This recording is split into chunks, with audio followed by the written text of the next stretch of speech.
نحمده ونصلي على رسوله الكريم وبعد فأعوذ بالله من الشيطان الرجيم بسم الله الرحمن الرحيم وإذ جعلنا البيت مثابة للناس وأمنا واتخذوا من مقام إبراهيم مصلى صدق اللہ العظیم۔ میرے معزز خواتین و حضرات، سورۃ بقرہ کی آیت نمبر 125 کا ایک درس گزشتہ ہو چکا، دوسرا درس بھی اسی آیت کے بعض کلمات کے متعلق ہے۔ اللہ جل شانہ نے یہ حکم دیا واتخذوا من مقام ابراہیم مصلی، کہ مقام ابراہیم کو نماز کی جگہ بنا لو۔ تو مقام ابراہیم سے کیا مراد ہے، یہ کیا چیز ہے؟ اس میں مفسرین کے مختلف اقوال ہیں، احادیث کے اندر بھی اس کی وضاحت موجود ہے کہ اس سے وہ پتھر مراد ہے جس پر کھڑے ہو کر حضرت ابراہیم علیہ السلام کعبۃ اللہ کی تعمیر فرمایا کرتے تھے۔ یہ پتھر جو ہے ایک زینہ کا کام دیتا تھا، یا یوں کہیں کہ جیسے ہمارے زمانے کے اندر کاریگر بلند ہونے کے لیے کوئی لکڑی کا تختہ رکھتا ہے، پھر اس پہ کھڑا ہو کے تعمیر کرتا ہے، یا آج کل کے ترقی یافتہ زمانے میں آپ اس کو لفٹ کا نام دے دیں کہ جب چاہا اس کو اوپر لے گئے، جب چاہا اس کو نیچے لے آئے۔ تو یہ پتھر ایسے ہی تھا کہ حضرت ابراہیم علیہ السلام اس پہ کھڑے ہوتے تھے، اور جتنا اونچے جانا ہوتا تھا اسے حکم دیتے تھے وہ اوپر چلا جاتا تھا، اور پھر اسے کہتے تھے نیچے چلے جا تو وہ نیچے چلا جاتا تھا۔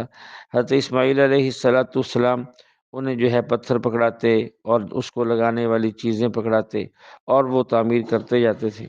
جب بیت اللہ کی تعمیر سے یہ حضرات فارغ ہو گئے تو جس طرف کعبہ شریف کا دروازہ ہے اس طرف دیوار کے ساتھ ہی اس پتھر کو رکھ دیا اور چھوڑ دیا، اور ایک طویل زمانہ تک یہ پتھر وہیں رہا۔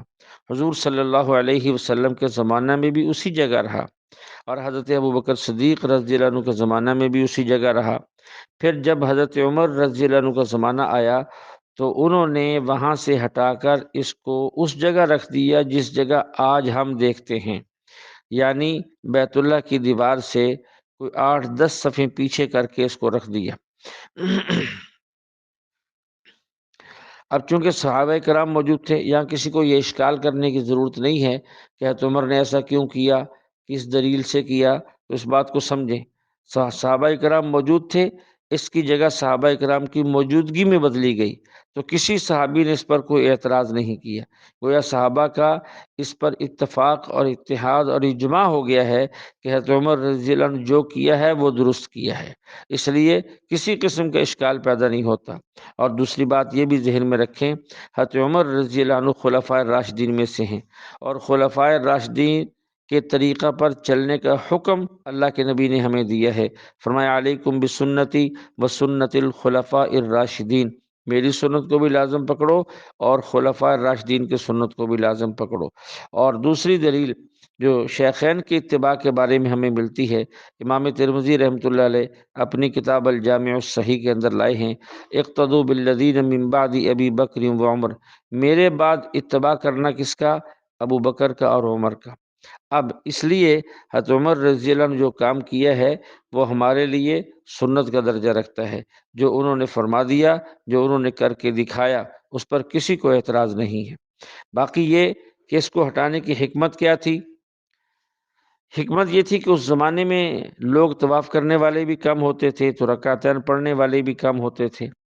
اب چونکہ ایسا ایسا زمانے میں اسلام پھیلا، مسلمان بڑے، کثرت سے آمد و رفت ہوئی، اب اگر اس کو وہیں رکھتے، چونکہ عام طور پہ مقام ابراہیم کے پیچھے ہی 2 رکعتیں پڑھی جاتی ہیں طواف کے بعد والی جو کہ واجب ہیں، تو پھر طواف کرنے والوں کو تکلیف ہوتی، طواف کرنے والے جو ہے وہ طواف نہ کر پاتے، اس لیے اس کو پیچھے کرنے میں یہ حکمت اللہ نے پیدا کر دی ہے کہ اب لوگ اس کے پیچھے کچھ دور جا کر رکعتیں پڑھتے ہیں، اور تاکہ طواف کرنے والوں کو تکلیف بھی نہیں ہوتی جیسا کہ آج کل ہم دیکھتے ہیں۔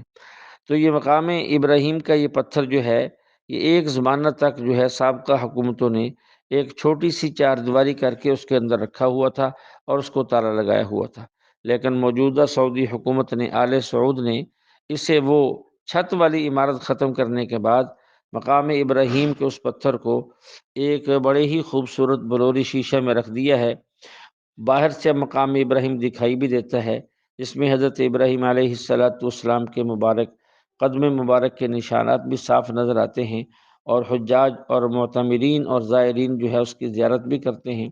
تو بہرحال حجۃ الوداع کے موقع پر حضور صلی اللہ علیہ وسلم طواف کرنے کے بعد مقام ابراہیم کی طرف بڑھے تو قرآن شریف کے یہ الفاظ بھی تلاوت کر رہے تھے، وَاتَّخِذُوا مِن مَّقَامِ إِبْرَاهِيمَ مُصَلًّى۔ وہاں دو رکعتیں اس طرح آپ علیہ السلام نے پڑھی کہ آپ کے سینہ مبارک اور بیت اللہ کے درمیان میں مقام ابراہیم تھا۔ اور ان دو رکعتوں میں آپ نے کیا پڑھا؟ پہلی رکعت میں سورۃ قل یا ایھا الکافرون اور دوسری رکعت میں قل ھو اللہ احد پڑھی۔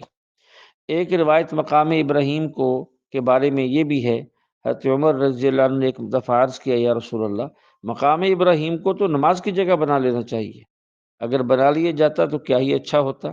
تو اس پر یہ آیت نازل ہو گئی، وَاتَّخِذُوا مِن مَّقَامِ إِبْرَاهِيمَ مُصَلًّى، جیسا کہ اس کی یہ تشریح اور تفصیل امام بخاری رحمۃ اللہ علیہ اپنی کتاب الجامع الصحیح میں لائے ہیں۔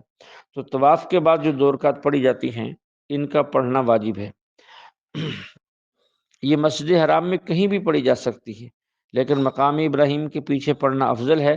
اس لیے اگر صورتحال وہاں جانے کے بعد یہ ہو کہ طواف کرنے والوں کو ہماری دو رکعت سے تکلیف نہ ہو تو پھر اس کے قریب پڑھنی چاہیے۔ اگر طواف کرنے والوں کے طواف کے اندر رکاوٹ بنے تو ہم کچھ پیچھے ہٹ کر، کچھ دور جا کر، کچھ ایک سائڈ پہ ہو کر پڑھ لیں، انشاءاللہ اللہ جل شانہ پورا اجر عطا فرمائیں گے۔ اللہ جل شانہ سے دعا ہے اللہ ہمیں کلام مقدس کو سمجھنے کی توفیق عطا فرمائے۔ وآخر دعوانا ان الحمد للہ رب العالمین۔